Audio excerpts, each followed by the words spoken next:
नमस्कार, मैं उमेश और आप देख रहे हैं दिलालटेन के खास कार्यक्रम हमर पहुना में। आज हमारे पहुना हैं कोरोना वॉरियर्स, जो वर्तमान में कोविड-19 जैसे गंभीर महामारी से लड़ने के लिए योद्धा के रूप में तैनात हैं। वो वाकई में योद्धा तो हैं ही, लेकिन अब वर्तमान में कोरोना योद्धा है। वो कोरोना योद्धा है, हमारे साथ मौजूद हैं छत्तीसगढ़ के जांजगीर चांपा ज़िले के शक्ति एसडीओपी शोभराज अग्रवाल। सर, आपका दिलालटेन में बहुत बहुत स्वागत है। बहुत बहुत धन्यवाद आपका। सर, मेरा आपसे सवाल, देश कोरोना जैसे गंभीर महामारी से लड़ रहा है, लेकिन इस लड़ाई में आप लोगों की एक अहम भूमिका है। सर, ये अहम भूमिका निभाने में आप लोगों को किन किन परेशानी, क्या दिक्कतों का सामना करना पड़ता है सर, जो दिक्कतें होती हैं? हमें खुद सबसे बड़ी दिक्कत तो यही आती है कि हमें अपना खुद का भी ख्याल रखना होता है कि हम कहीं किसी संक्रमित के संपर्क में आके स्वयं भी ना संक्रमित हो जाएं।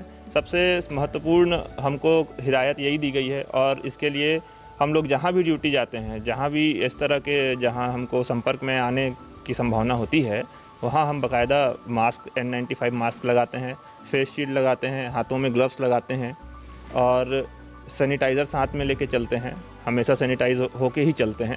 इसके अलावा जब हम ड्यूटी करते हैं, हमारी गाड़ी, हमारे साथ जो अधिकारी कर्मचारी होते हैं, उनको भी प्रॉपरली सैनिटाइज़ किया जाता है।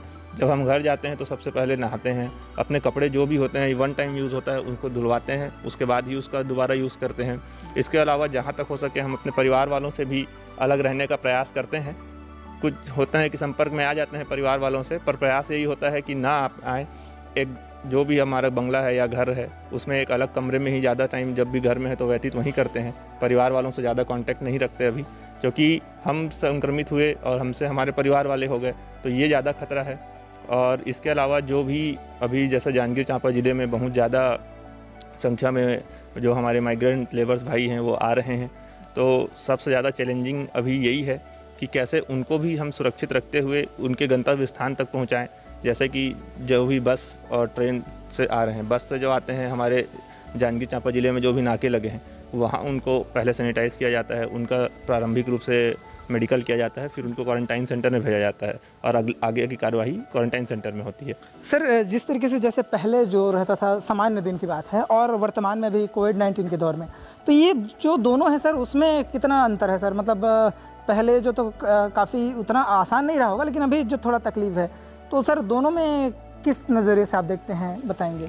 पहले जैसे बात रही, हम देश जो हमारी असामाजिक तत्वों से लड़ते थे और वर्तमान में भी एक कोरोना जैसे गंभीर महामारी से लड़ रहे हैं सर, तो इसके बारे में क्या कहेंगे? पुलिसिंग के नज़रिए से तो मैं यही कहना चाहूँगा कि कोरोना काल के पहले की पुलिसिंग और अभी की पुलिसिंग पूरी चेंज हो चुकी है। हमारा पूरा फोकस सिर्फ और सिर्फ इस बीमारी से लड़ने पे है।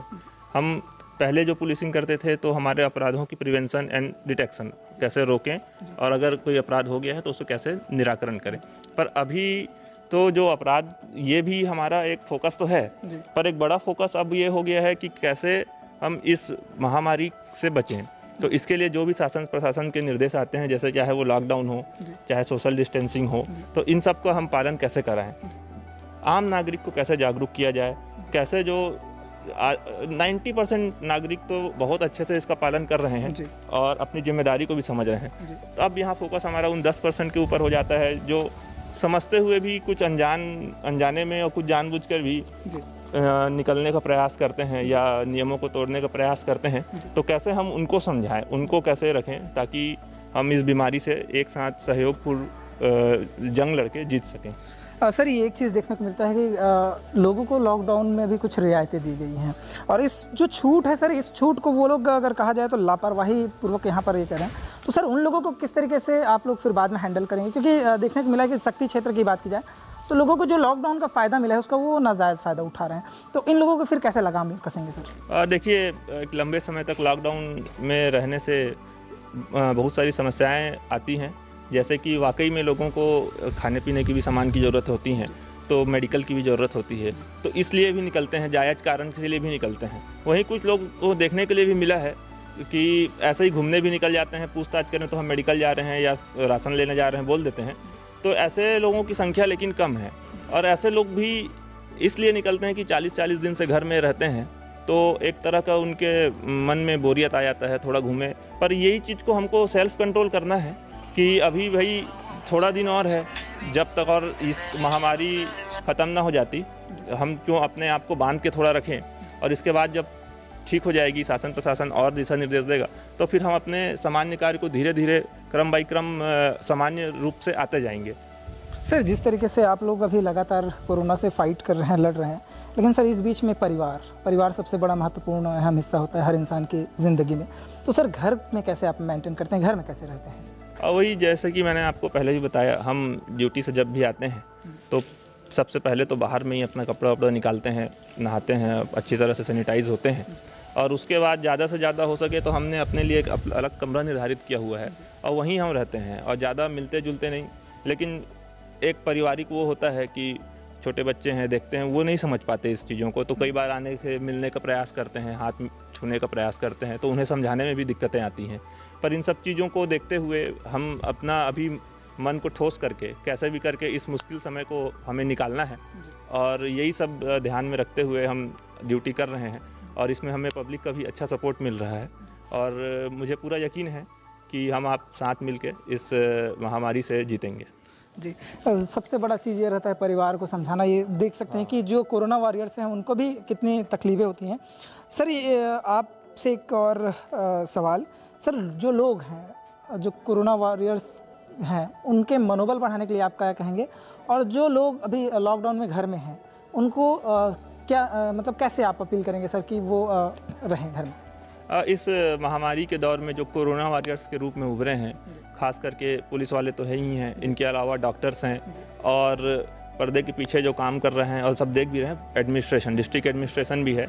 तो इन सब से मैं यही कहना चाहूँगा कि हम सब मिल के जो काम कर रहे हैं, आज का काम नहीं है, इसे इतिहास में सदियों तक याद रखा जाएगा कि एक समय ऐसा आया था, और पब्लिक के साथ मिल के पुलिस प्रशासन, डॉक्टर, स्वास्थ्यकर्मी, मीडियाकर्मी, हर कोई, सफाई कर्मी, जितने लोग भी हैं, सब ने अपना जान का परवाह न करते हुए जो काम किया है, और इस मुश्किल समय से जो उभरे, वो हमेशा के लिए मुझे लगता है याद रखा जाएगा।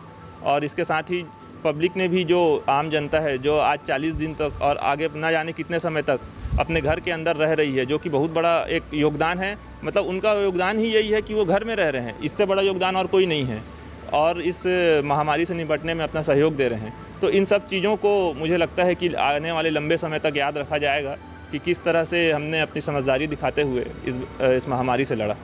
सर पब्लिक को क्या संदेश देना चाहेंगे? अब पब्लिक को मैं यही संदेश देना चाहूँगा कि सरकार तो लॉकडाउन करेगी, जैसा ज़रूरत होगा करेंगे, धीरे धीरे रियायतें भी देंगी, लेकिन अब हमको अपने लाइफ स्टाइल में आने वाले एक लंबे समय तक अपने लाइफ स्टाइल में सोशल डिस्टेंसिंग और सेल्फ हाइजीन, ये दो चीज़ों को बहुत ज़्यादा ध्यान दे के अपने लाइफ स्टाइल में ही लाना है। कि हम सुबह उठ रहे हैं, हमको छूट प्राप्त है कि मैं एक राशन दुकान का व्यापारी हूं, तो मेरे को छूट प्राप्त है कि मैं अपना दुकान खोल सकता हूं, लेकिन मुझे ये चीज़ नहीं भूलना चाहिए कि मुझे सोशल डिस्टेंसिंग का पालन करना है। मेरे दुकान में जो आ रहा है वो प्रॉपर मास्क पहन के आए, सैनिटाइज होके आए और वापस जाए, उससे दूरी बना के रखना है। तभी हम इसके साथ एक तरह से हमको रहने चालू कर देना है, तभी हम इससे निपट पाएंगे आगे। मतलब कुल मिला के अगर कहा जाए तो लोगों को सोशल डिस्टेंस का पालन करना चाहिए, और जो सरकार के जो गाइडलाइंस है उसकी पालन करना चाहिए। हाँ, सरकार के गाइडलाइंस तो बिल्कुल पालन करना ही है, और अपना सेल्फ हाइजीन और सोशल डिस्टेंस मेंटेन करते हुए हमें अपनी लाइफ स्टाइल को आगे बढ़ाना है। तो हमारे साथ मौजूद थे शक्ति एसडीओपी शोभराज अग्रवाल जी। उनसे हमने बातचीत की और उनसे जाना कि किस तरीके से हम सोशल डिस्टेंस मेंटेन करके, सेल्फ हाइजीन मेंटेन करके हम किस तरीके से हम कोरोना से हरा सकते हैं। इन तमाम जानकारी से सर से हमने बात की। सर का बहुत बहुत धन्यवाद, शुक्रिया। और आप देखते रहिए दिलालटेन को। अगर आप हमें फेसबुक पेज पर देख रहे हैं तो हमारे पेज को फॉलो करें, अगर हमें यूट्यूब पर देख रहे हैं तो हमारे यूट्यूब चैनल को सब्सक्राइब करें, वीडियो को लाइक करें। हम ट्विटर और इंस्टा पर भी मौजूद हैं, तो आप हमें वहां पर भी फॉलो कर सकते हैं। वीडियो देखने के लिए आपका बहुत बहुत शुक्रिया।